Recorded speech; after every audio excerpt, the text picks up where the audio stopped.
பழைய பித்தளை பாத்திரம் இப்போ எவ்வளோ பளபளன்னு இருக்குது பாருங்கள். இதுக்கு வந்து நான் இந்த வீடியோவில் ஒரு டிப்ஸ் சொல்கிறேன். இதை நம்ம எப்படி வந்து புளி, எலுமிச்சை பழம் இதெல்லாம் வந்து யூஸ் பண்ணி நம்ம வந்து சுத்தம் பண்ணுவோம். அது இல்லாத இன்னொரு ஒரு அதை விடவும் சூப்பரான ஒரு இது பாருங்கள். இது வந்து புளிச்சக்கீரை. புளிச்சக்கீரை வந்து நமக்கு தெரியும், சமையலுக்கு யூஸ் பண்ணுவோம்.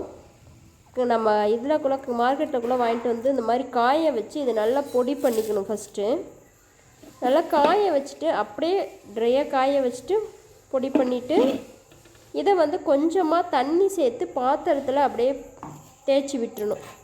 இங்கே பாருங்கள், இந்த மாதிரி அழுக்கு படிஞ்ச பாத்திரம், பழைய பாத்திரம் இதில் வந்து நம்ம வந்து தேய்ச்சி விட்டுட்டு தண்ணி தான் கொஞ்சமாக பொடி போட்டுட்டு அதோடு வந்து கொஞ்சமாக வந்து தண்ணி சேர்த்து நம்ம அப்படியே தேய்ச்சி விட்டுறணும்.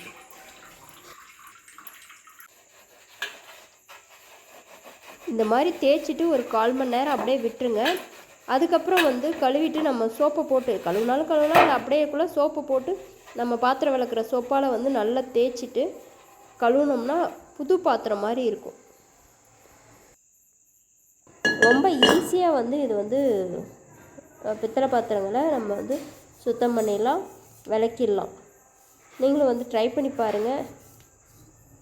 இதெல்லாமே பாருங்கள், நான் கையில் தான் தேய்க்கிறேன். கையில் தேய்ச்சிட்டு நம்ம ஸ்க்ரப்பர் வச்சு சோப் போட்டு ஒரு டைம் விளக்கிடணும். லாஸ்ட்டாக வந்து சோப் போட்டு விளக்கிட்டோம்னா நமக்கு வந்து பளிச்சுன்னு.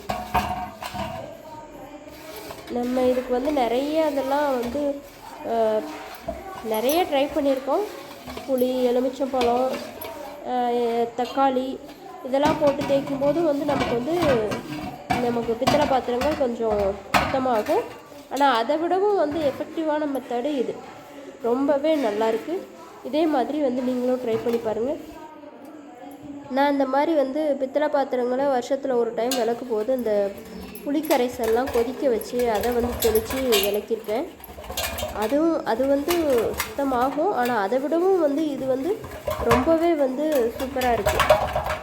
அதனால் நீங்கள் அந்த மாதிரி பித்தளை பாத்திரங்களை விளக்குற அன்னைக்கு நீங்கள் ஏற்கனவே பொடி பண்ணி வச்சிட்டிங்கன்னா நீங்கள் எப்போ வேணாலும் எடுத்து போட்டு விளக்கலாம். ரொம்ப வந்து நல்லாயிருக்கு.